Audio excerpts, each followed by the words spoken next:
Nous sommes ici au siège de l'ONG ADEF Bénin et loin d'être une activité culinaire, ces femmes que vous voyez se forment pour leur autonomie financière. Il s'agit bien là d'une opération de fabrication de savon, toujours initiée par les jeunes de cette organisation non gouvernementale avec le soutien de l'honorable Mariama Baba Moussa. Elles sont une cinquantaine de jeunes filles et femmes retenues à l'issue de la phase de la sélection pour suivre tout le processus. Un coffret de 3 modules de formation dont le perlage et la décoration. J'ai assisté à la fabrication de savon, fabrication de perles et aussi la décoration. C'est une bonne initiative, parce que malgré que je suis étudiante, il faut quand même un peu d'entrepreneuriat pour pouvoir subvenir aux besoins. Il faut faire des photocopies, des déplacements, tout ça. Avec la formation que j'ai reçue, je peux fabriquer des savons et vendre à des entreprises de lavage d'eau pour pouvoir subvenir un peu à mes besoins. En réalité, l'autonomisation des jeunes et femmes passant justement par l'entrepreneuriat a toujours été le combat de l'honorable Mariama Baba Moussa. La députée du BR compte aller loin au fin de donner plus de chance aux couches défavorisées. La fabrication de savon, c'est un processus long. Et dans un premier temps,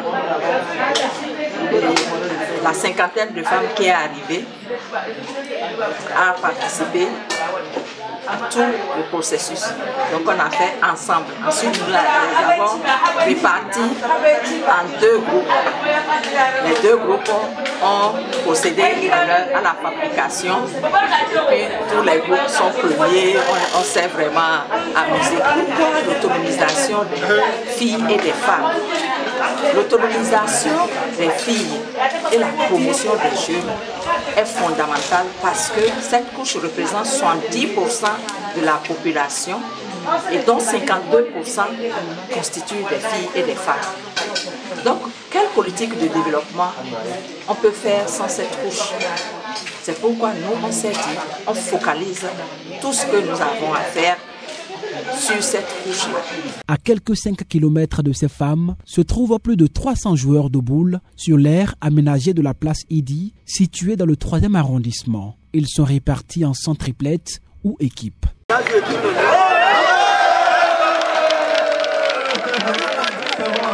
Venus de Bembereke, Ndali, Tchaourou, Niki, Djougou et Natitengu, ces boulistes ont usé chacun des techniques de jeu pour avoir le meilleur score au terme de la compétition. Durant 13 heures de jeu, c'est-à-dire partie de 8 heures, ce n'est qu'après 21 heures que 6 meilleurs athlètes ont été dégagés des 4 catégories, à savoir les minimes, les juniors, les seniors et la catégorie féminine. Ils ont tous été gratifiés de grosses enveloppes financières et se confondent ici un remerciement à l'endroit des initiateurs et de la marraine du tournoi. Nous, les joueurs de l'Atakura Donga, nous sommes fiers aujourd'hui d'être premiers et nous souhaitons que dans les jours à venir, que les autres aussi font comme nous. Merci à l'honorable Baba Moussa qui a pensé aux pétanqueurs, qui a pensé réunir les boulistes autour de cette compétition.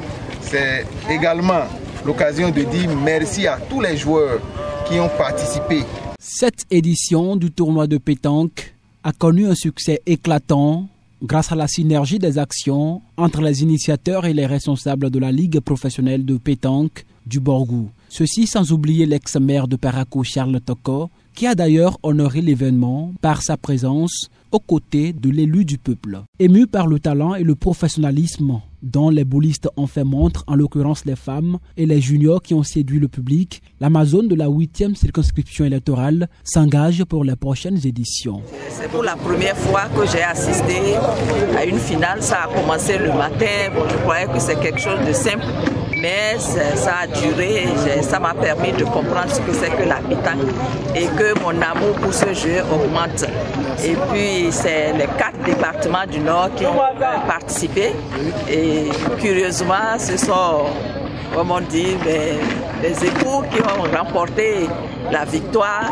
Et ce sont mes frères et qui ont gagné la seconde place. Donc c'est une joie pour moi et vraiment je félicite tous les joueurs, je félicite la Ligue, je félicite tout le monde et notre rêve aujourd'hui c'est de poursuivre ces tournois de façon indéfinie et que les femmes que j'ai vues jouer, qu'elles puissent être soutenues, les tout petits, les poussets que je vais dire, et qu'elles aussi soient soutenues. À toutes les étapes, l'élu parlementaire a profité de l'occasion pour s'adresser au public à travers le thème « Relations intergénérationnelles, créer un monde pour tous les âges ».